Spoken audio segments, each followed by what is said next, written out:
kebijakan apapun yang dilahirkan itu berada pada ujung polpen pemerintahan. Yang lahir pemerintahan itu lahir dari proses demokrasi. Baik. Yang memang harus kita sadarkan masyarakat itu, yang harus kita berikan pemahaman masyarakat itu bahwa tidak boleh asal-asal memilih pimpinan itu berat. Benar. 2 tahun untuk proses mengawal atau 17 tahun mengawal proses demokrasi tidak pada ansih pada pemilihan itu. Tetapi proses sebelumnya dia juga harus memastikan masyarakat ini selama 5 tahun ini bagaimana rasanya pemerintahan ini. Apakah dia pro kepada rakyat? Apakah dia berpihak kepada rakyat? Assalamualaikum warahmatullahi wabarakatuh. Waalaikumsalam warahmatullahi wabarakatuh. Terima kasih banyak sahabat Bawaslu sekalian karena telah menjadi penonton setia dari podcast edukasi demokrasi ini. Nah, pada episode kali ini kita kedatangan narasumber Ketua Bawaslu Kabupaten Lombok Barat. Beliau adalah Bapak Rizal Umami. Nah, dan ada yang spesial sebenarnya dalam episode kali ini. Jadinya ini adalah episode edisi HUT Bawaslu RI ke-17 dengan tema konsisten mengawal demokrasi. 17 tahun konsisten mengawal demokrasi, seperti itu. Nah, mungkin sebelum kita berbicara lebih lanjut, Pak Ketua, mungkin bisa sedikit diceritakan seperti itu. Kenapa Pak Ketua itu bisa sampai berlabuh di Bawaslu seperti itu? Baik, bismillahirrahmanirrahim. Assalamualaikum warahmatullahi wabarakatuh. Waalaikumsalam. Saya Rizal Umami, Ketua Badan Pengawas Pemilihan Umum Kabupaten Lombok Barat, yang saat ini sedang menjabat di Bawaslu Kabupaten Lombok Barat sebagai ketua. Jadi begini Mas Imam, 17 tahun Bawaslu mengawal demokrasi ini kan, 17 tahun ini usia yang terbilang masih belia. Dia sekarang masuk di istilahnya pubertasnya. Nah, tetapi yang perlu kita flashback kembali bahwa 17 tahun mengawal demokrasi ini, Bawaslu menjadi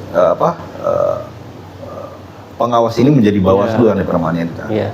Namun sebelumnya sejarah panjang mencatat bahwa proses pelaksanaan pengawasan di pemilihan umum di Republik Indonesia yang kita cintai ini sudah sangat lama sebetulnya.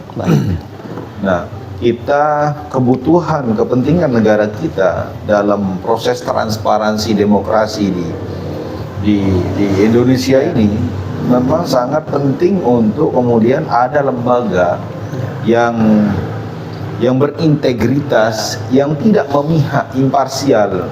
Dia tidak memihak kepada siapapun, entah itu untuk kepentingan legislatif kah, untuk kepentingan eksekutif kah, dan lain sebagainya. Nah, penting kiranya lembaga ini menjadi lembaga yang trendsetter gitu, yang pengetahuannya luas, terus kemudian menggaransi demokrasi di Republik ini semakin baik. Nah, akhirnya muncullah Bawaslu ini sebagai lembaga yang bertugas untuk mengawal, untuk mengawasi, untuk mencegah seluruh tindak tanduk yang bisa menciderai demokrasi. Nah, kita lihat jauh sejarah panjang sebelumnya bahwa pemimpin kita, pemimpin yang baik itu kan lahir dari pilihan masyarakat luas yang secara hati nurani berbondong-bondong untuk menyampaikan pilihannya secara langsung. Nah, ini yang kemudian tidak boleh diciderai. Di sini kita lihat proses pemilu ini, kita lihat penyamarataan kelas penyamaratan kelas ini, mau dia kaya, menjadi milioner, menjadi bilioner, mau menjadi tokoh masyarakat, menjadi tuan guru misalnya disebutannya di Lombok ini, mau menjadi kiai pun yang kita bandingkan dengan tukang sampah, mohon maaf, yang kita bandingkan misalnya dengan pedagang-pedagang dan lain sebagainya. Proses pemilu ini membuat kita menjadi sama rata. Satu suara untuk Anda yang punya kelas tinggi dan satu suara untuk satu kelas yang di bawahnya. Nah, artinya Bawaslu hadir untuk menggaransi itu. Bahwa pilihan saya A dan sampai seterusnya akan A. Sampai dia penetapan dia akan A. Disinilah kemudian fungsi Bawaslu itu sebagai pengawal, dan ini sudah dibuktikan konsistensi Bawaslu mengawal demokrasi di Indonesia ini 17 tahun. Memang masih belia, tetapi track record yang kita hasilkan membuat pemimpin berkualitas dan lain sebagainya. Nah, tadi kan Pak Ketua sempat menyinggung masalah misalkan antara tokoh agama dengan bukan tokoh agama itu memiliki suara yang sama. Ini kan istilahnya one man one vote lah, Pak Ketua. Ya.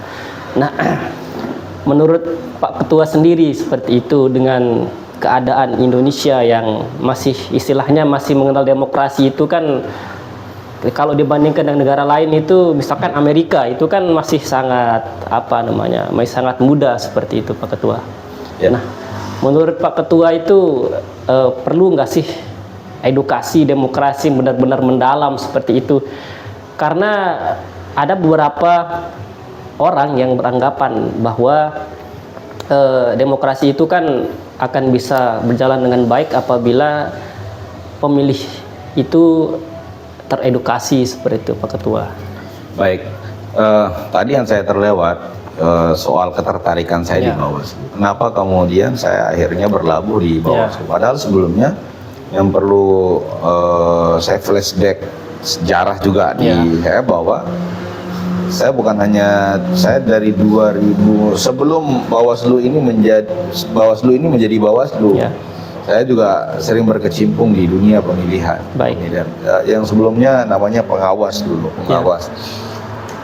Yang sebelumnya juga di kamar sebelah. Misalnya saya di PPK, sebagai ketua PPK di Kecamatan Labu. Akhirnya berkecimpung ini bisa melihat perbandingan dan perbedaan proses kualitas demokrasi dari zaman ke zaman, sehingga bahwa keberadaan Bawaslu ini menjadi vital, menjadi sangat penting, sehingga ketertarikan saya bagaimana kemudian mengkombinasi antara aturan, pikiran, perasaan dan tingkah laku di bawah itu begitu penting oleh kontrol satu lembaga, misalnya lembaga Bawaslu dalam proses pemilihan umum. Nah, belakangan juga kita lihat bahwa setelah pemilu orang bertanya, apa yang dikerjakan oleh Bawaslu, apa yang dikerjakan oleh penyelenggara pemilu. Nah, pikiran masyarakat yang masih awam, saya dulu seperti itu juga, apa yang dia kerjakan, yang bahwa proses mengawasi itu bukan hanya pada hari H pemilihan saja, tetapi pengembangan proses pengetahuan demokrasi itu, sehingga lahirlah kemudian pemilih cerdas. Pemilih cerdas itu yang tidak kemudian yang melihat calon itu tidak hanya dari sisi fisik. Dia tidak melihat calon itu dari sisi kaya. Dia tidak melihat calon itu dari sisi kita dan lain sebagainya. Tetapi bagaimana kebermanfaatannya. Nah, kebermanfaatan inilah yang kemudian dilahirkan dari pemilih yang sadar akan kebutuhannya sebagai warga negara. Nah, pada tahap kebijakan misalnya dia harus melihat visi misi dari calon tersebut. Nah, penting kemudian Bawaslu itu memastikan bahwa pengetahuan demokrasi itu, pengetahuan kepemiluan, pengetahuan tentang integritas itu harus terus. Bukan kemudian pada saat tahapan saja. Ya. Dan ini tugasnya siapa? Ya. Tugasnya penyelenggara. Baik. Sebelum masuk dalam tahapan yang kira-kira dia 2 tahun Ya. persiapannya, Hmm. masyarakat itu harus sudah terbekali sebelum Ya. itu. Terbekali dengan pengetahuan, terbekali dengan tata cara dan mekanisme, Ya. prosedur. Karena yang selama ini kita lihat itu kesalahan-kesalahan di Ya. pemilu atau pilkada sebelumnya itu pada tahap prosedur. Orang Baik. mau memilih sekarang bingung. Ya. Mana sih fotonya? Ya. Visi misinya mana, kemana dia harus? Ya. Nah, sehingga berfungsilah dia Gen Z, Ya. Gen G dan lain sebagainya untuk memastikan bahwa proses digitalisasi penting. Ya. Walaupun masuk dalam tahap efisiensi hari ini, Ya. Bawaslu itu kita harus apresiasi. Baik, baik. Apresiasinya apa? Harus paling tidak Gen Z yang hari ini kesehariannya scroll itu, Ya. paling tidak bisa menikmati melihat proses demokrasi atau Ya. pengetahuan demokrasi, pendidikan demokrasi Ya. itu bisa dilihat dari tempat tidur, bisa dilihat Ya. dari tempat makan dan lain sebagainya. Penting bagi kita memastikan bahwa Bawaslu itu on the track Ya. untuk memastikan tidak hanya mengawasi, Ya. memastikan jalannya pemilu itu dengan baik, juga pendidikan pemilihnya harus kita pastikan. Baik. Oke. Begitu Mas Imam. Oke, menarik sekali seperti itu, sahabat sekalian. Jadinya Bawaslu itu tidak hanya bekerja di tahapan saja seperti itu, tapi ada tugas lain yang mungkin menurut saya pribadi Pak Ketua itu adalah tugas yang lebih sulit sebenarnya ketimbang mengawasi. Karena kita harus memberikan edukasi ya semaksimal mungkin seperti itu, sehingga orang-orang tersadar ini loh demokrasi sesungguhnya seperti itu. Ya, begini ya, saya tambahkan sedikit. Kalau masyarakat memahami bahwa kebijakan ataupun nasib Ya, kita misalnya atau orang-orang di luar sana, masyarakat secara luas mampu memastikan bahwa harga bahan pokok, ya, harga kita sebut dia harga pendidikan anak, baik, gaji orang tuanya sebagai guru, ya, kebijakan apapun yang dilahirkan itu berada pada ujung polpen Ya, pemerintahan. Yang lahir pemerintahan itu lahir dari proses demokrasi. baik, Yang memang harus kita sadarkan masyarakat itu, yang harus kita berikan pemahaman masyarakat itu bahwa tidak boleh Ya. asal-asal memilih pimpinan itu berat. baik, benar. 2 tahun untuk proses mengawal atau 17 tahun mengawal proses demokrasi tidak pada ansih pada pemilihan itu. Tetapi proses sebelumnya Ya, benar. dia juga harus memastikan masyarakat Ya. ini selama 5 tahun ini bagaimana Ya. rasanya pemerintahan ini. Apakah dia pro kepada rakyat? Benar. Apakah dia berpihak kepada rakyat? Benar. Baik itu dari harga bahan pokok, Ya. produksinya, apalagi sekarang apa itu istilah dari Amerika yang menaikkan tarif impor. Iya. Nah, maksud saya paling tidak kita harus memilih pemimpin yang kira-kira kebijakan perbuatannya sama dengan visi misinya, visi misi angan-angan dan cita-cita yang akan dia Baik. ketika dia diberikan jabatan oleh masyarakat, dia dimandatkan jabatan oleh masyarakat, apakah selaras dia dengan visi misi itu kemudian yang harus dilihat oleh masyarakat. Nah, ini pentingnya, di situ pentingnya Bawaslu ini untuk menyampaikan itu, menyampaikan pengetahuan itu kepada masyarakat luas. Benar. Tidak hanya pada jangan memilih pemimpin yang seperti tidak, tetapi memang dia harus lihat dari visi misi, kesehatan dan lain sebagainya. Itu pentingnya Bawaslu. Tidak hanya pada konteks mengawasi orang hanya tahu bahwa oh ini pekerjaan musiman. Musiman gitu Enggak. kan. Pekerjaan musiman itu yang mereka kira bahwa oh ini mau sedekat pemilu. Hanya harian saja Pak Ketua. Pada hari tidak. Sebelumnya itu persiapan 2 tahun untuk menyiapkan dan segala macam. Regulasi sebelum itu dan segala macamnya. Nah, yang lebih penting, yang tidak kalah penting dan sangat penting, bahwa pengetahuan masyarakat mulai dari dini, mulai dari umur dia 17 tahun ketika dia bisa memilih, sampai dia kemudian seterusnya, dia mengetahui fungsi kewajibannya, haknya. Anda harus ingat bahwa kebijakan harga telur, harga minyak, harga bahan pokok semuanya itu ditentukan dari ujung polpen. Iya. Ujung polpen itulah kemudian orang yang berada di ujung polpen yang menandatangani seluruh kebijakan itu. Itu yang dilahirkan dari proses demokrasi. Iya. Maka kita harus memahami itu. Iya. Disitulah tugas Bawaslu yang saya pikir itu adalah mulia. Iya.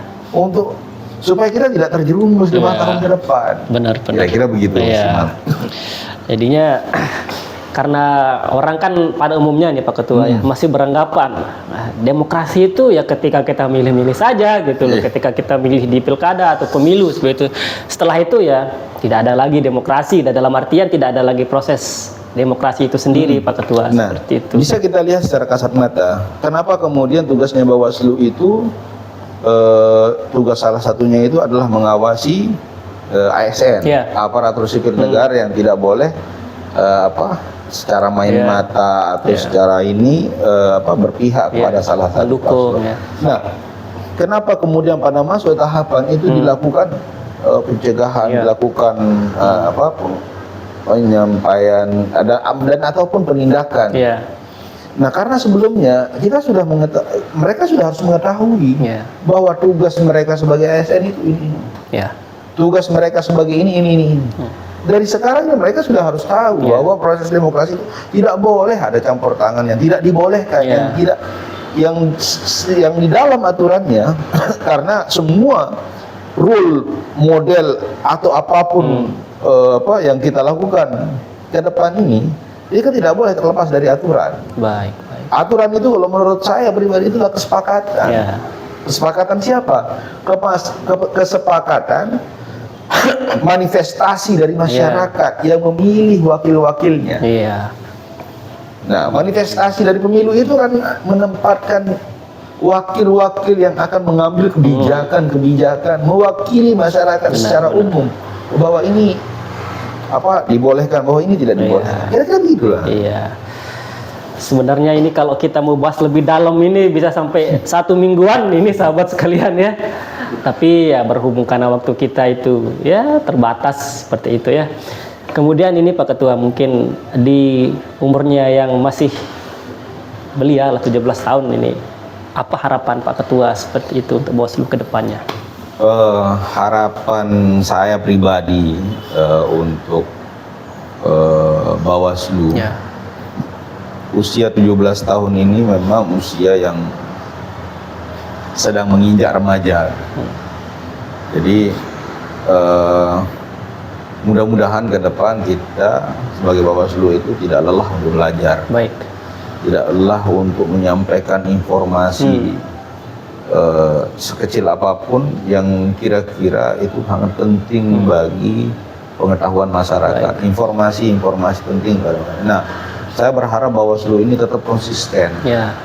Konsistensi mengawal tidak hanya sekedar menjadi jargon bahwa proses konsistensi menjaga dan mengawal demokrasi ini tidak hanya sekedar habis di jargon, tetapi bagaimana caranya sekarang Bawaslu ke depan itu memanifestasikan, mengejawantahkan cita-cita itu untuk sampai di lapisan masyarakat grassroots yang paling bawah. Benar-benar. Untuk mengetahui bahwa tugas pokok, hak dan kewajiban mereka dalam proses karena kalau kita ukur di pemilu inilah kita akan mengetahui, akan memulai di awal. Kalau saya ibaratnya itu Ramadan, membersihkan seluruh diri kita, hawa nafsu kita dan sebagainya. Ramadan itu seperti itu sebenarnya. Nah, proses pemilu itu seperti itu. Kita mau menginginkan pemimpin yang seperti apa. Dari situ kita akan bukan juga dilahirkan, tapi dibentuk pemimpin yang seperti apa, yang kira-kira bisa menumbuh kembangkan pengetahuan kepada masyarakat. Nah, saya berharap Bawaslu ini seperti itu, tetap konsisten mengawal demokrasi dan Allah Subhanahu Wa Taala selalu menjaga Bawaslu, pimpinan-pimpinannya dan seluruh jajaran-jajarannya, sehingga kita tidak hanya kuat di lembaga tetapi juga kuat di sumber daya manusia. Oke. Begitu Mas. Oke. Jadi itulah yang istilahnya yang harus kita pahami bersama, sahabat Bawaslu sekalian. Kita harus belajar bersama-sama tentang bagaimana demokrasi sesungguhnya, seperti itu. Ya, mungkin itu saja, Pak Ketua. Baik. Saya ucapkan terima kasih banyak atas waktunya. Assalamualaikum warahmatullahi wabarakatuh. Waalaikumsalam. Salam awas.